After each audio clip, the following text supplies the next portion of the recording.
y es a nuestro Dios. Por lo tanto, mientras hemos conocido el capítulo 2 como el Dios revelador, en la serie que estoy presentando, quiero que lo reconozcamos como el Dios revelador, pero el Dios revelado. Y me van a decir, ¿cómo es eso? Está malo el tema, me dijeron por ahí. El Dios revelado está revelado en el libro de Daniel. Y el propósito de la serie que estoy llevando a cabo es ese: mostrar la revelación de Dios en el libro de Daniel. No quiero decir que se ha hecho mal, no quiero señalar que se ha hecho erróneamente, pero sí puedo enfatizar, y ustedes estarán conmigo, que hemos dado a conocer los reinos, hemos dado a conocer las bestias, hemos dado a conocer el cuerno pequeño, y al darlo a conocer, no nos queda tiempo para resaltar a ese Dios que ha hecho la revelación y que tiene un propósito para revelarse en el libro de Daniel. Como les digo, en el capítulo 1 me queda un vacío hoy. Si ustedes no lo recordarán, me queda un vacío, pero sí puedo compartir con ustedes de que en el libro de Daniel es más que profecía. Y hacemos énfasis en la profecía, pero el libro de Daniel, si bien es cierto, tiene profecías, pero es más que profecía. Y si hay algo que quiero resaltar, y estoy resaltando en esta serie del libro de Daniel, es una declaración del pastor Dr. William Sher, que dice: hay un Dios que nos cuida detrás de las escenas de acción en la historia. En otras palabras, nosotros estamos viviendo un tiempo, el tiempo del fin. Nosotros estamos viviendo cumplimiento de la profecía, pero nuestra mirada, como dice la palabra, no debe estar en las cosas de la tierra, sino en las de los cielos. En otras palabras, tú y yo, en lugar de estar viendo los acontecimientos, deberíamos estar pendientes de lo que Dios está haciendo en medio de los acontecimientos. ¿Por qué? Porque Dios nos cuida detrás de la historia. Dios está allí con nosotros. Y yo quisiera tener el tiempo y darles el tiempo a ustedes para que meditaran y expresaran su testimonio de lo que Dios está haciendo hoy en sus vidas. Porque lo que Dios está haciendo hoy en sus vidas es Dios en la historia, es Dios en la profecía, cuidándote a ti y a mí, obrando a nuestro favor. Si ustedes revisan el tema del capítulo 1, ustedes encontrarán que en el capítulo 1 encontramos al Dios que provee y que cuida. Pero esa manifestación de Dios en el capítulo 1 simplemente es la introducción de lo que el libro nos va a expresar, viendo a un Dios no lejos, un Dios cerca de nosotros. Y Daniel y sus amigos en el capítulo 1 quedan para entrar en escena. En el capítulo 2 entran ya en escena. Y especialmente ustedes conocen a Daniel. Mis hermanos, el libro de Daniel es más que profecía. El libro de Daniel es más que bestias, es más que guerras, es más que visiones. El libro de Daniel realmente nos revela a Dios, un Dios que juzga, pero una justicia de amor, un Dios que juzga para salvación. Ese es otro tema. Capítulo 7. ¿Me voy a invitar para el capítulo 7? Pero les voy a decir algo del capítulo 7. ¿Cuántos han pecado? ¿Qué merece?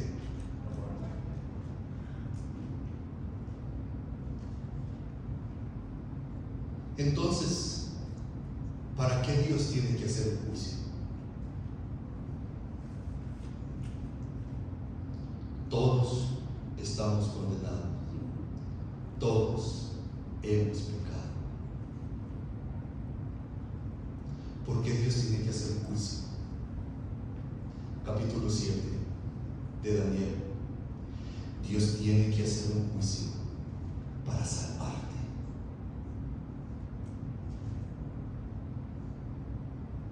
Dios tiene que hacer un juicio para darnos salvación.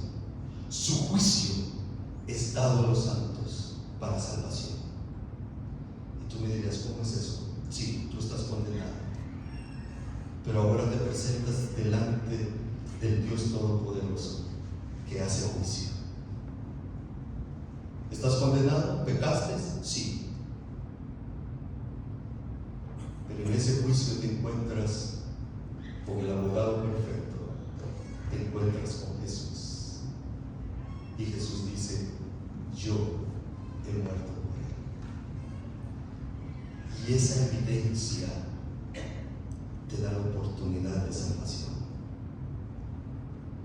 Si Dios no hace juicio, tú estás condenado. Pero porque Dios hace juicio, tú tienes oportunidad de salvación. Porque los juicios de Dios son para salvación. Por si no me invitan a predicar, o si no alcanzo a predicar el capítulo 7, les di el resumen. ¿Ok? El capítulo 7 nos muestra que Dios está haciendo un juicio para salvarte a ti y a mí. Y en el capítulo 2 nosotros encontramos que el final de la historia es un final de el reino de Dios eterno, pero no vacío, contigo y conmigo. Mira, el libro de Daniel tiene características más, o tiene contenido más que profecías. Pero bien es cierto, hemos enfatizado la profecía y no estamos mal en el camino, pero sí debemos recordar constantemente que el libro de Daniel, y especialmente el capítulo 2 de Daniel, nos revela a un Dios, número 1, que se comunica, número 2, que contesta tus oraciones, y número 3, que conoce el futuro. Y voy a comenzar con los primeros dos, porque son de los que no se habla. Porque de que conoce el futuro, ¿cuántos saben que Dios conoce el futuro? Amén. Ok. Pero ¿sabías tú? Capítulo 2 de Daniel. Abra sus Biblias. ¿Sabías tú que Daniel no tuvo un sueño?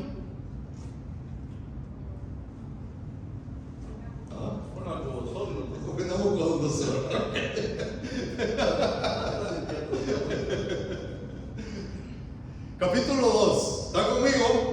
Capítulo 2, versículo 1. Nabucodonosor no tuvo un sueño. ¿Cómo dice en su Biblia? El sueño del rey Nabucodonosor. Ay. Voy a revisar la versión bíblica.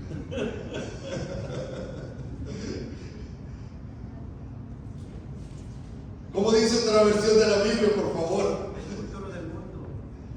El futuro del mundo. No. Me refiero a lo que dice el versículo 1, no el título. Oh, hermano, el título dice: durante el segundo año del reinado de Nabucodonosor tuvo varios sueños. Ok, ya, entonces yo estaba diciendo la versión de la Biblia está. Todas las Biblias, todas las versiones bíblicas dicen que Nabucodonosor no tuvo un sueño, tuvo sueños. Varios sueños tuvo.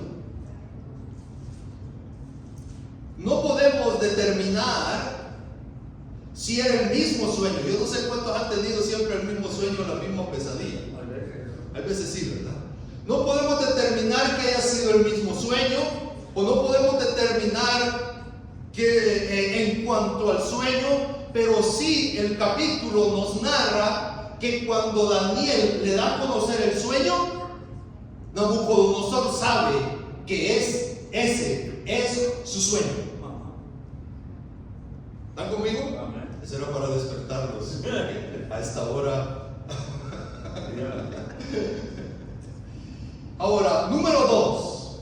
En Daniel capítulo 7, Dios le muestra a Daniel en el capítulo 7 animales, bestias. En el capítulo 2, Dios le muestra a Nabucodonosor la misma historia, pero con una estatua, con un ídolo. ¿Por qué? Porque Dios se comunica con nosotros como lo podemos entender. Así que no se preocupen. Yo a veces me preocupo porque no aprendo el inglés, pero no me tengo que preocupar porque Dios me tiene que hablar en español, porque así lo entiendo. ¿Sí me entienden ustedes? Dios va a usar los medios para poder comunicarse contigo, porque Él desea, como hemos estudiado, Él desea estar con nosotros, comunicarse con nosotros, y por eso tenemos la Biblia, porque Él quiere comunicarse con nosotros y Él va a buscar los medios para no solo comunicarse, sino que nosotros le entendamos. Y por eso en el capítulo 2 viene y se le presenta un sueño a Daniel, porque antes los reyes creían que los dioses manifestaban sus designios a través de sueños. Y un ídolo, bueno, ustedes saben, Nabucodonosor y el pueblo de Babilonia tenían muchos ídolos. Pero hay algo interesante también en el relato, porque la imagen no por casualidad tiene 4 metales. Porque para los babilónicos, según lo que se ha estudiado, los metales representaban diferentes dominios o forma de dominio. Y adicional a eso, el número 4 era una revelación de todo el mundo conocido. Así que Nabucodonosor no le iba a ser difícil entender eso. La pregunta es, ¿Dios te ha hablado a ti? ¿Le has entendido lo que te ha dicho?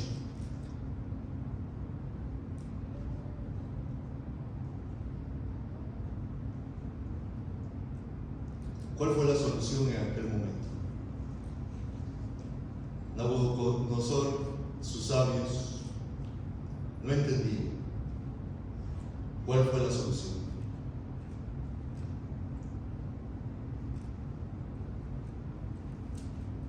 Dios contesta. Pregúntale a Dios. Esa fue la solución. Tú y yo podemos buscar respuesta.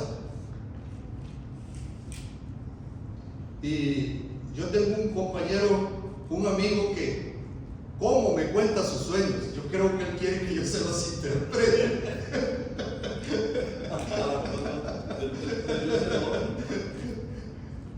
Lamentablemente ese no es mi don.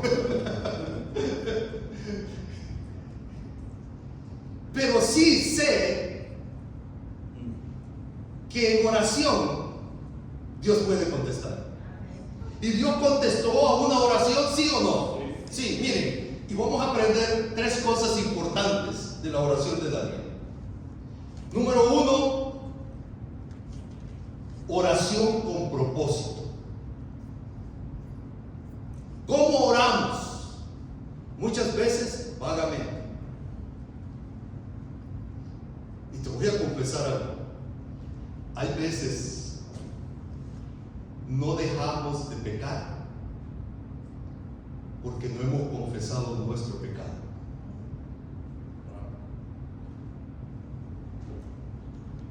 Muchas veces nosotros decimos: ay Señor, perdona mis pecados, y lo que no me acuerdo, y me acuerdo de un montón. debemos reconocer nuestro pecado delante de Dios. Y reconocer es el primer paso para saber que estoy mal y que el Espíritu Santo puede transformar mi vida.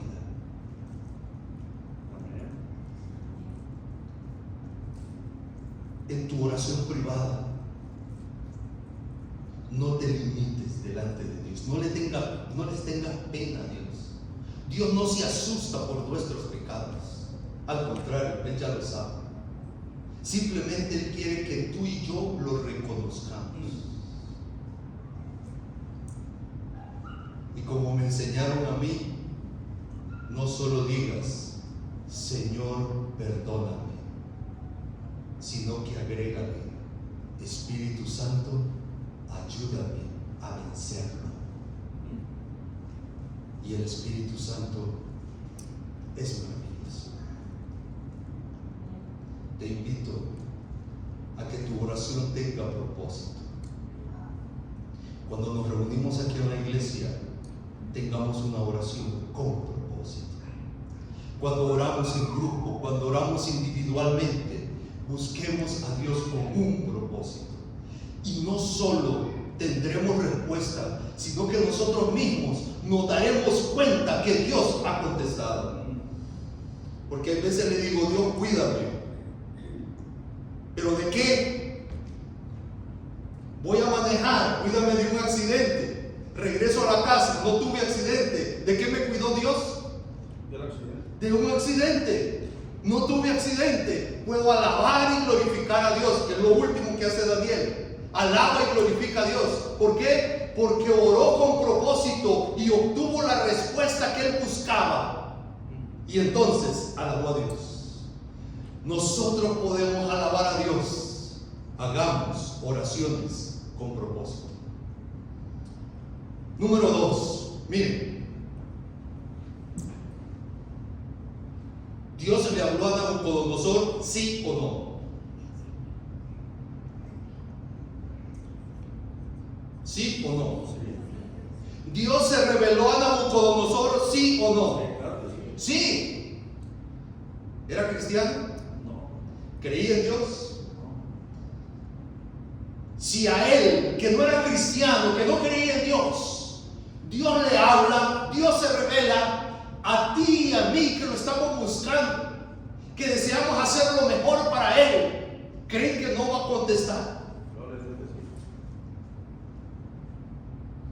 Hay un pensamiento que declara que la respuesta a tu oración está a un clamor, a una oración. Clama a Dios con propósito, que Dios contesta. Dios se revela. Eso lo podemos ver claramente en el capítulo 2 de Daniel.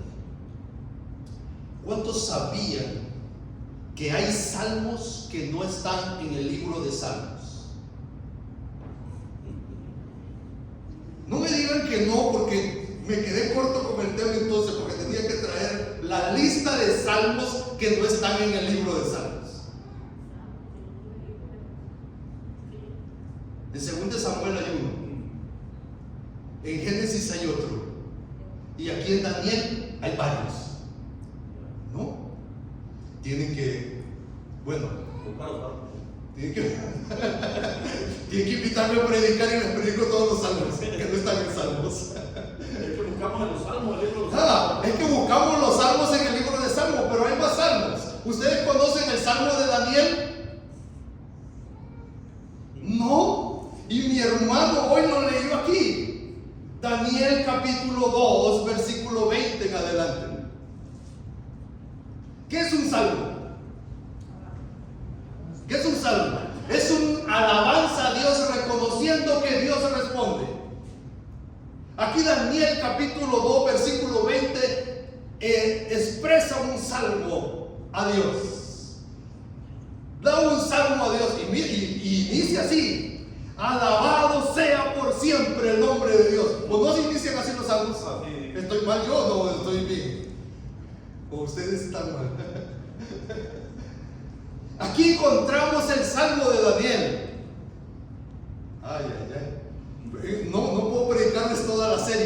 Pero más adelante encontramos el Salmo de Nabucodonosor. Capítulo 2, versículo 20. Alabado sea por siempre el nombre de Dios. ¿Por qué alaba Daniel a Dios? ¿Por qué lo alaba? Porque Él revela las cosas profundas y ¿A cuántos se les ha revelado Dios? ¿A cuántos les ha respondido Dios sus oraciones? Ustedes tienen cantidad grande para poder alabar y alabar y alabar y seguir alabando el nombre de Dios. Pero el problema es que hay veces tú y yo no estamos reconociendo la respuesta de Dios. Tú y yo no estamos dándonos cuenta que Dios tiene soberanía y responde. Y entonces carecemos de alabanza a Dios. Y últimamente quizás no nos damos cuenta que es la respuesta de Dios porque no la ha dado como yo la quiero. Pero Dios responde. Y Daniel alaba. Alabado sea por siempre. Él cambia los tiempos y las épocas. Él revela lo profundo y lo escondido y sabe lo que se oculta en las sombras. A ti, Dios de mis padres, te alabo y te doy gracias. Mis hermanos, ¿quieres alabar a Dios? Ora. Dios responde. Si quieres alabar a Dios, clama a Dios. Dios responde, pero recuerda que tú debes de alabarlo. Y tengo ganas de escribir el libro de Salmos de Jesús Gómez. Y cada uno de ustedes escribe un libro de salmos en su vida, alabando a nuestro Dios. Ay, tengo que llegar, porque no lo puedo dejar de mencionar. Dios conoce el futuro, porque es sin duda. Pero también quiero presentar algunos detalles en esta revelación de la historia. Porque la revelación se divide en dos. La revelación está dividida, la estatua. Perdón, no hice la pregunta. ¿Todos han leído el capítulo 2? ¿Conocen la estatua del rey Nabucodonosor? Porque no he hecho la introducción esa. Nabucodonosor tuvo un sueño, tuvo una imagen, una estatua, un ídolo de 4 metales que, según Daniel, representa la historia del mundo. 4 reinos principales en la historia del mundo y Jesús viniendo a establecer su reino. Ese es el sueño de Nabucodonosor, sueño que se le es dado a Daniel, pero a Daniel se le es dado con la interpretación. Y el sueño se divide en dos. Número 1, en el orden terrenal o en los reinos terrenales. Y está del versículo 31 al versículo 33. Y en su original, esa parte contiene 41 palabras. La segunda parte del sueño es el orden de la piedra o el reino de la piedra, el reino de Dios, que es del versículo 35 al del versículo 34 al versículo 35, que en su original contiene esa narración 49 palabras. ¿Por qué estoy mencionando esto? Porque quiere decir que hay más palabras mencionando el reino de Dios que el reino de las tierras. Es más del 50% del sueño. ¿Están conmigo? Adicional a ello, agreguemos la interpretación y las declaraciones de alabanza con la que termina el libro. Por lo tanto, debemos tener cuidado cuando predicamos el capítulo 2 de Daniel. ¿Por qué? Porque la profecía debe tener 10 minutos para hablar de los reinos terrenales y 15 minutos para hablar del reino de Dios. ¿Está conmigo? Pero hay veces se nos acabó el tiempo como a mí. ¿A qué hora termino? Pero por si se me terminó el tiempo, lean el versículo 37 del capítulo 2.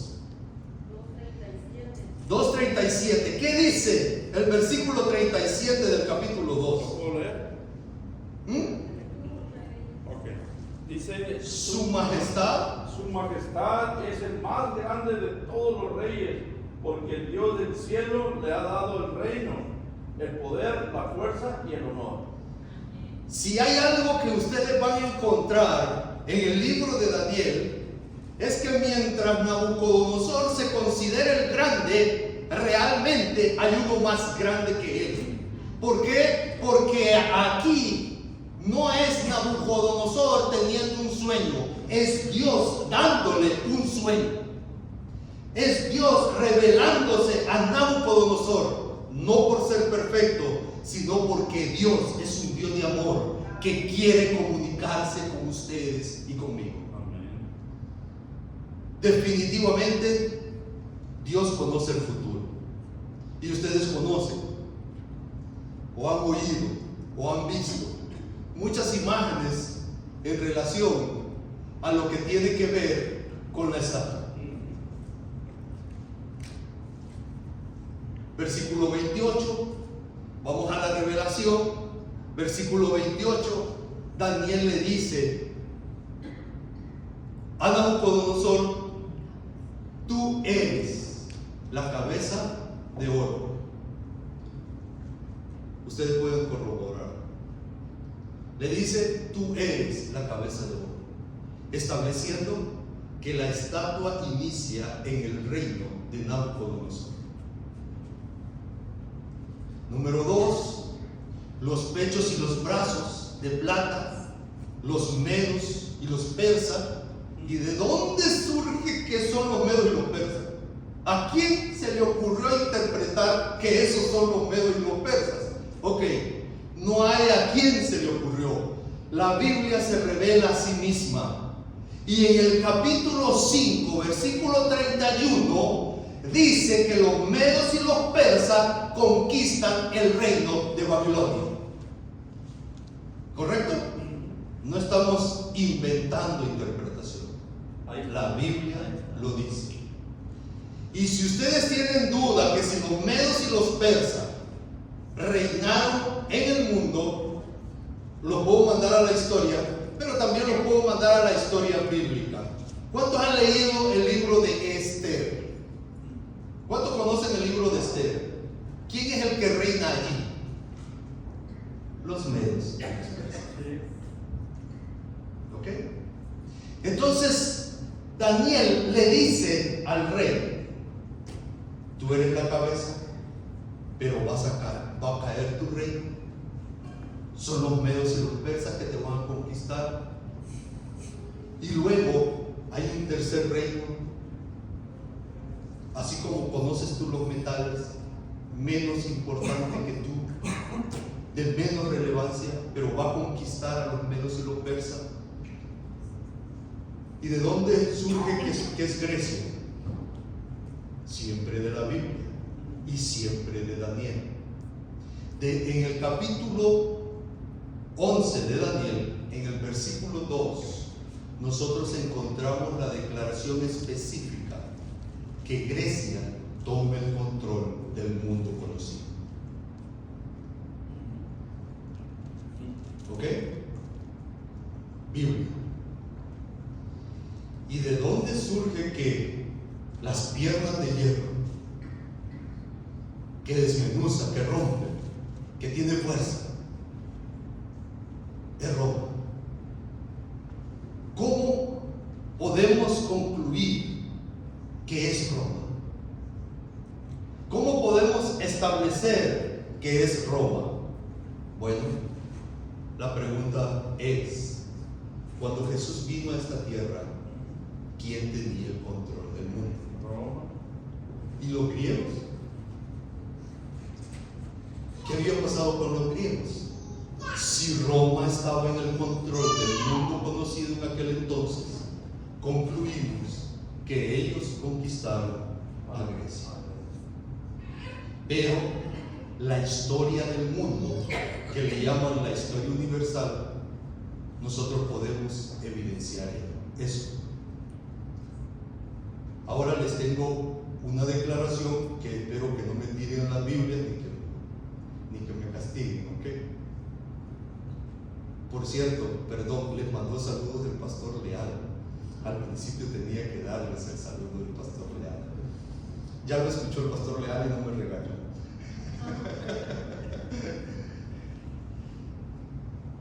Roma no ha caído.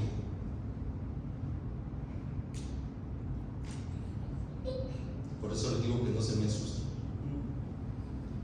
Según la estatua, Roma es representada por el hierro. Los pies tienen hierro. Los dedos tienen hierro.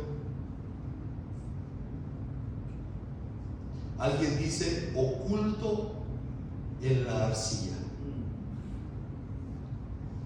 Pero Roma existe. Roma está presente. Y es importante que recordemos que la profecía nos habla de 4 reinos hasta que viene Jesús. Entonces, Roma hoy en día existe. ¿Cómo puedo evidenciar de que ya Roma, o ahora tenemos un Roma con arcilla? El mismo capítulo nos narra que hay muchos reinos que quieren hacer alianzas, y el capítulo 7 lo respalda, para que nosotros podamos decir que después de que Roma ha gobernado solo Roma, hoy hay diferentes reinos en este momento de la historia que quieren gobernar, que gobiernan. Pero hay un secreto detrás de la historia. Quien gobierna es Dios. Y la profecía dice que es Dios el que va a levantar su reino. Y voy a los últimos 10 minutos. ¿No contaron? ¿Fueron 10 minutos lo que prediqué? Vamos a los últimos 10 minutos. El versículo 37 dice que el Dios del cielo le ha dado reino. Pero el versículo 44 dice que el Dios del cielo levantará un reino. ¿Miran la diferencia? Dios permite los reinos en esta tierra, da reinos, pero hoy, al final de la historia, Dios va a levantar su reino. Y esto marca definitivamente una gran diferencia. Grandes elementos están ahí mezclados, porque ahora es Dios mismo levantando su reino, no dando, no permitiendo. Es Él el que está actuando directamente en lo que va a ser su reino. Y hay otros elementos aquí. Una piedra, ¿cuál es la característica de la piedra? No cortada. Y si vamos a estudiar lo que es en Éxodo del tabernáculo, las piedras no fueron cortadas, ¿verdad? Así que todas las imágenes que vamos a encontrar de aquí en adelante acerca de las piedras, y especialmente la piedra del ángulo que es Cristo, nos lleva a pensar en el reino de Cristo. Y ustedes que no son paganos como Nabucodonosor, quizás les es más fácil entender, aunque para Nabucodonosor fue muy claro entender. ¿Saben por qué? Yo no sé cuántos han estudiado acerca de los griegos, la mitología griega. No sé cuántos han estudiado acerca de la mitología griega. Mi hermano, el monte, ¿cómo se llama el monte? El Olimpo. En ese monte, escuchen esto, en ese monte del Olimpo, según los griegos, y no los griegos, los babilónicos también, allá arriba viven los dioses. Oh, entonces de un monte se desprende una piedra. ¿Sí les hace sentido? Del reino de los dioses, para él, se desprende una piedra y va a establecer un Dios, su reino, aquí en la tierra. Para ustedes tiene que ser más fácil entender eso. Para Nabucodonosor fue fácil bajo la mitología que se creía en aquel entonces, pero para nosotros es fácil entender que el Dios que vive en los cielos va a establecer su reino. Ahora, es importante darnos cuenta que el establecimiento de su reino no tiene ningún nexo con los reinos actuales, porque la profecía dice, y ustedes lo pueden leer, la profecía dice que los reinos son desmenuzados al golpear la piedra y el viento se lleva todo, no queda nada. ¿Por qué? Porque el reino de Dios no tiene nada que ver con establecer otro reino terrenal o en relación al reino terrenal. Es un reino completamente diferente en todo aspecto. Número uno, Dios lo establece. Número dos, todos los reinos desaparecen. Solo el único que gobierna es Dios. Y hay una diferencia grande que Nabucodonosor en el capítulo 2 quiso revelar. El reino de Dios es eterno. Y yo te voy a agregar un detalle para mí importante.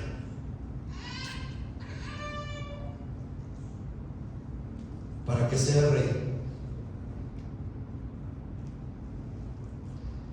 necesita un pueblo. Y si él ha conquistado, necesita conquistar un pueblo, porque a sus ángeles ya los tiene con él, pero a este mundo lo conquistó para que sea su rey. El punto se vuelve más crucial, porque tú estás en el mundo, yo estoy en el mundo. Él quiere conquistarnos para su reino, quiere ser súbdito de él.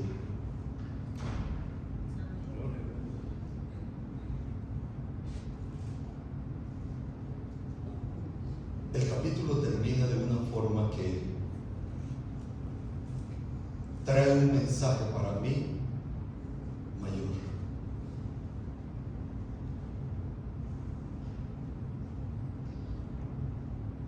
Nabucodonosor, me gusta la versión que tengo yo. En el versículo 47, Nabucodonosor le dice a Daniel: tu Dios es el Dios de los dioses y el soberano de los reyes. Tu Dios. Nabucodonosor reconoce la grandeza de Dios. ¿Ustedes reconocen la grandeza de Dios?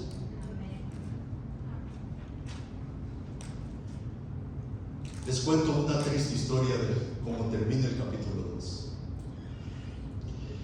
El Dios revelador es el Dios que se ha revelado. ¿Están conmigo? Ahora Nabucodonosor reconoce al Dios de Daniel como un gran Dios. Y la pregunta es, ¿tú reconoces a Dios como un gran Dios? Que lo dudan. Tienen miedo por la segunda pregunta, ¿verdad? Saben, mis hermanos, el capítulo 2 finaliza cuando Nabucodonosor reconoce que hay un gran Dios, que conoce todo, que es soberano por sobre todos los dioses que él conocía. ¿A quién alaba? ¿A quién alaba Nabucodonosor? Lean, ¿a quién alaba? ¿A quién alaba? tristemente alaba y ofrece tributo a Daniel.